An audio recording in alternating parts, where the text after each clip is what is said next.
Hi everyone, welcome back to my channel.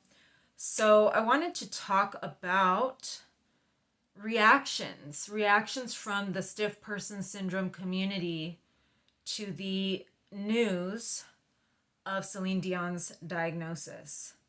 So some of you that have been watching my channel for a while know that I was diagnosed with SPS in late 2018. And as I was pursuing the diagnosis, I suspected that I had it, and I was pursuing the diagnosis. I joined some SPS groups on Facebook, and typically you only are able to join the groups if you have some kind of like if you've been diagnosed, or if you are potentially have the condition. It seems like anybody that has something to do with SPS would join that group. I wouldn't know why someone that doesn't have SPS, if it's not like a family member of yours, why anybody would even like know about that condition. So these are not big groups. These are literally people from around the world, and it's like 1,000 people in one group. So you're not looking at tens of thousands of people in these groups. So, I feel like I'm in, pretty uh, you know, special place to be able to talk about how people are reacting to this. I don't know anybody in my real life that has stiff person syndrome.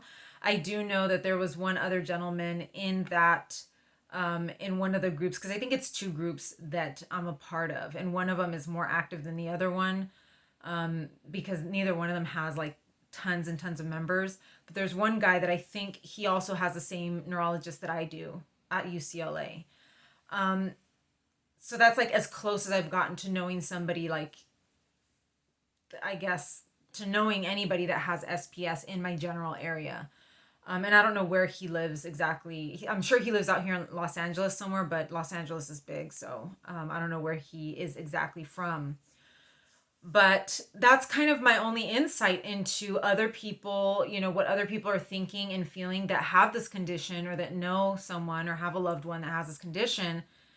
And I don't spend a lot of time in these groups. A lot of the time that I spent in there was usually, at the beginning when I was pursuing a diagnosis. And you'll hear me talk about these groups. I just did a video about my like an SPS scare that I had, like a cancer related scare, and that video is going to be in there. And I will be talking about how the Facebook group actually helped me with that situation. But other than that, I know it's horrible to say this, but I typically only go there if I need something or if I'm looking for some specific information. I don't like to be in these groups because they are very difficult to be to just be in there. There's a lot of people post videos of their spasms. It's just a really traumatic group to be a part of. Apart from the fact that it's a rare condition, and it's like, I have that, am I going to get that bad? And everybody's different. That's the other thing too, is that everyone has different level of severity. Some people are seriously disabled, homebound or bedbound. Other people are still working because they found, medication that helped. They're still working, still doing their thing. So I don't like to be in there a lot because it is traumatic. It's depressing. It's really hard. And so I go in there whenever I have a specific thing that I'm looking for. And I wanted to see what people, how people were taking the news to Celine Dion's diagnosis, because this is an incredibly rare disease. A rare disease is defined by the amount of people that have it. And a rare disease is typically 1 in 1 million. So of all the celebrities in the world, Celine Dion's got to be like the only one. So I wanted to see, what are people saying? How are people feeling? And there were lots of posts, people were saying, how are we feeling? How's everybody doing in light of this?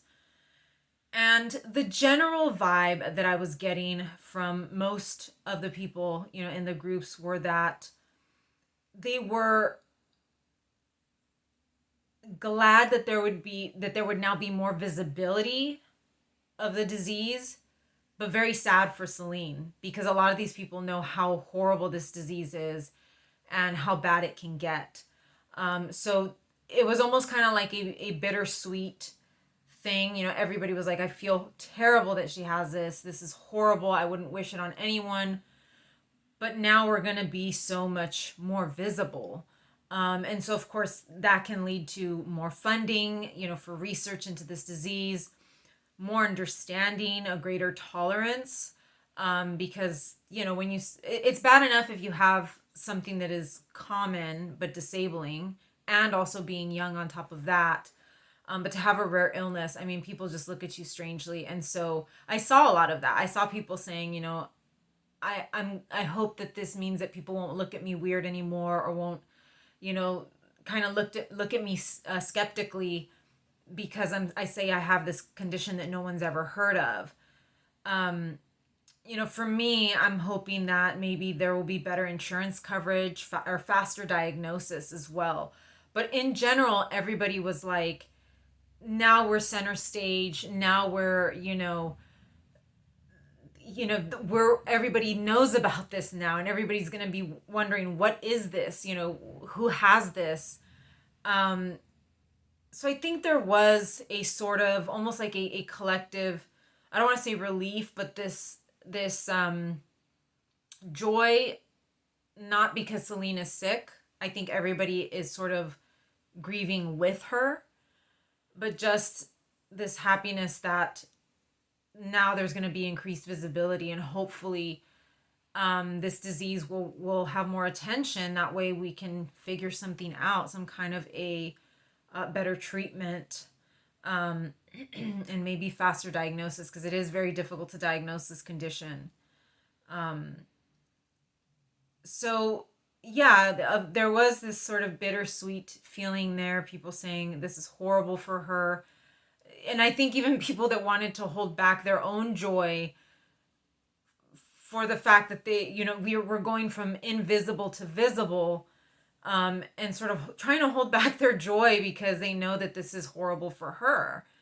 And obviously at this point, we don't really know her level of disability. We don't really know how bad this is for her. Because, I mean, she was speaking, she announced it herself. She was talking, granted, she was sitting down, but we could see that she was still speaking.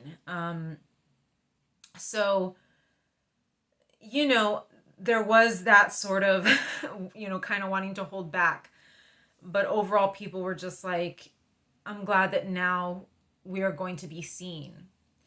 And I also saw several news outlets from as far away as Australia that had joined into the group. Like I said, people will only join the group if they have some kind of, interest in SPS, whether it's diagnosis or family member. And so some news reporters, I saw somebody from Yahoo News, someone from Australia. I think I saw about 3 in there that were asking if anybody would be willing to do an interview, or talk to these reporters about their experience with SPS. So that right there in and of itself, we already know that now all eyes are on SPS. And that was really crazy to see, to go into the group and see these people like, oh, I'm from Yahoo News. I would like to, interview someone regarding your experience with SPS. I also saw actual news articles that had been posted. So some people had already, some journalists had already jumped on it. And it looks almost like more local journalists, like smaller town journalists, found someone in their area. And so some of those articles are already being posted to the SPS group. So things are already being published out there. Interviews with people that have SPS. So, and also there was one girl that did an interview, and it aired, I think, on her local news channel, and that was also posted in there. I didn't sit and watch all of the interviews or read all of the articles. I was kind of just skimming through. Like I said, it's kind of hard for me because there's always going to be somebody posting a video of their horrible spasms, and I'm kind of not in a place right now where I want to see that, and that's a lot of what is posted in the group. But it was really interesting to see that there were journalists that had already jumped on this. There are already news reports out there, people being featured on the news talking about their experience with SPS. So, I mean, exactly what people were hoping for is already happening. I mean, it's already going. And I don't know if Celine is planning on doing more. I'm thinking that she may in the future, hopefully, once she finds a treatment that helps and she kind of orients herself with her illness, because there's always that period of time where we're just trying to kind of figure things out, get settled in, and sort of find a sense of direction with our condition or our new diagnosis. And so I think she's probably right now in that phase. And hopefully, once she settles in, finds her treatment that helps, I'm thinking that she will probably do a sit down interview with someone, with some high profile journalist, to talk about this further. So things will probably come down with this initial announcement. And then once she's ready, kind of like with Selma Blair, she did the first announcement, then things kind of died down. And then she came back and did another interview, especially after her stem cell transplant, to talk about where she was and how she was doing. And then she's been featured, on Dancing with the Stars, and she wrote a book. So I think with Celine, it's going to be something similar. She does seem like a more private person, but she does seem also very open. I've always found her to be, she doesn't do a lot of interviews or whatever. She likes to perform. That's kind of her thing. But when people have interviewed her, she's just very out there and very open, and I feel like she's not weird or anything, but she just seems like a very open, emotional person. So I do, I kind of do hope that she does an interview later on down the line, like a more sit down interview, speaking more specifically about the condition, especially once she knows more about it, because I'm sure right now she's kind of clueless, like most of us were when we got this diagnosis. But yeah, it's so crazy to see, as far as Australia, there's journalists in Australia that are like, hey, I'm looking for somebody local, they're coming into these SPS Facebook groups, because that's the only place where you can find a lot of us. So it's really, that's why I went to the Facebook group, because it's not like I could go to a support group of people with SPS. That would be like, what, 2 of us here in Los Angeles. So yeah, it is crazy to me. I can't, it's almost surreal to see that.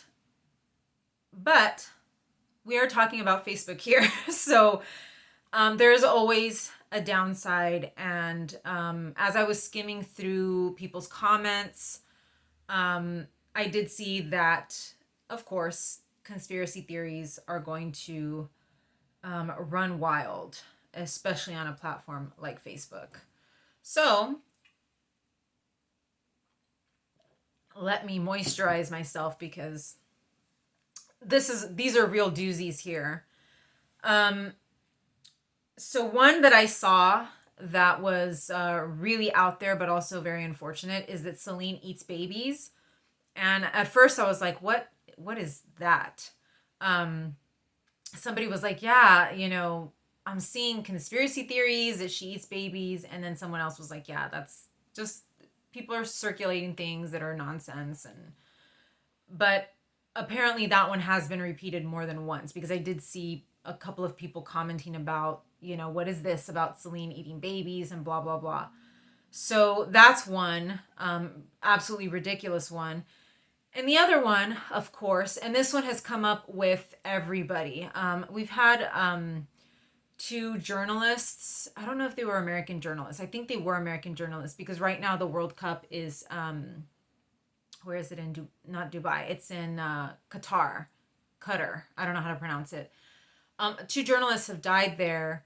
And so obviously everybody's going to blame it on the COVID vaccine. And of course, Celine is not an exception to this. So now her condition is being blamed on the COVID vaccine. And so I saw that conspiracy theory circulating. And that one I think is a little bit more dangerous. Obviously, the eating babies thing is just so outlandish and ridiculous that most people won't believe something like that. But the vax thing, I think, is the one that's going to get probably more traction as time goes on, because if you remember early on in the pandemic, when the vaccine started coming out, There were people that were posting obviously very fake videos on Facebook of them shaking as a result of the vaccine, and they had to go to the hospital because they were shaking, and they would show these videos of their legs shaking uncontrollably, which again, anybody could fake that. And I don't like to use the term faking easily, but again, if I was having a reaction to a vaccine, I wouldn't be filming it while I'm in the hospital. But anyways, I think that is going to make that conspiracy theory is going to make the rounds even more, because a lot of people, we know that stiff person syndrome is a condition that causes painful spasms. And obviously there were people that were claiming that the vax was giving them this weird reaction in their legs or shaking or whatever. And people are just going to overlap the two, even though one is shaking and the other one is spasms. They're two different things. But I think that's probably going to be the more believable conspiracy theory for a lot of people. And like I said, on Facebook, people are going to jump on, and not just Facebook. I know Twitter is going to make the rounds as well, because there's a lot of nonsense on there. So there were some people, I did see some people that said that there needs to be more accurate reporting.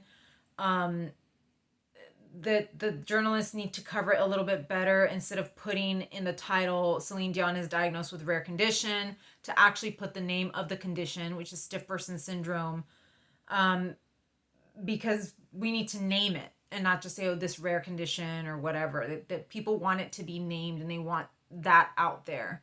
And I understand that, because it is a rare condition. Just to say rare condition is, it's not really saying much. I do think my own personal experience, and I did see a couple comments about the sensationalizing, or maybe exaggerating. And I do agree with this one, because I did see one article that said Celine Dion diagnosed with a rare condition that turns her into a human statue. I wouldn't quite diagnose SPS or describe SPS that way. Yes, it can feel like that sometimes. But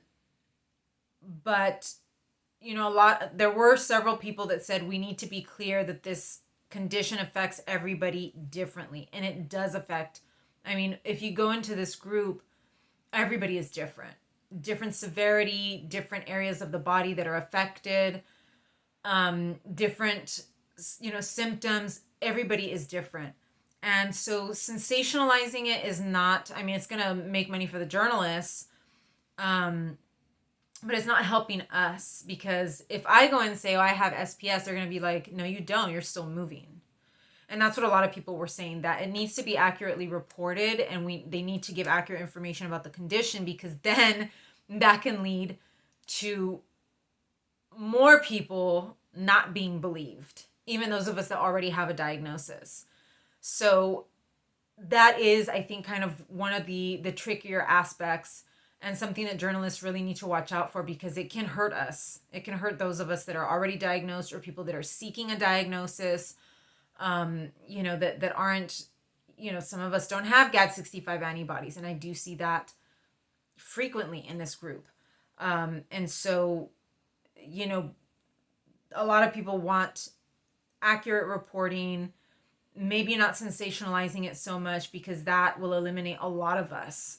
It's going to put the focus on very severe cases, but there's a lot of in between. There's a lot of mild cases. And so I really, really agree with that. And so I'm hoping that over time, and like I said, I hope that she does a sit down interview in the future to sort of, once she knows a little bit more, to sort of clarify that. And I think that's why it's important that, journalists do reach out to those of us that do have the condition, in varying degrees, and feature us on news shows if it's possible for a person to actually go into a studio, or for them to come to that person's house and interview them there, so people can kind of see what it looks like, or the different variations of it. I think that's really important. So that's what I'm seeing. It's terrible. A lot of people are just saying, we feel terrible for her. I feel horrible for her, because it's not a nice disease to have. I mean, there's no disease that's nice to have, but this one is particularly brutal. And, you know, like I said, at this moment, we don't know where she is on the spectrum of this disease. But if it's stopping her from performing, it's, you know, it's bad enough. So, you know, my heart goes out to her and her family. But as I mentioned in my previous video on Celine, you know, I do give thanks to her for speaking out, because this is something that is going to help a lot of people. You know, sometimes we have to turn our pain into something productive. And I think she is doing that. Even if she may not see that right now, even if it's hard for her right now, this is going to help a lot of people in the long run. And so I express my gratitude to her and to her family, because I know that this is hard on them too. And I'm very appreciative of what she's doing for people with this condition. So thank you so much for joining me. Please like and subscribe, and I will see you in the next one. Take care.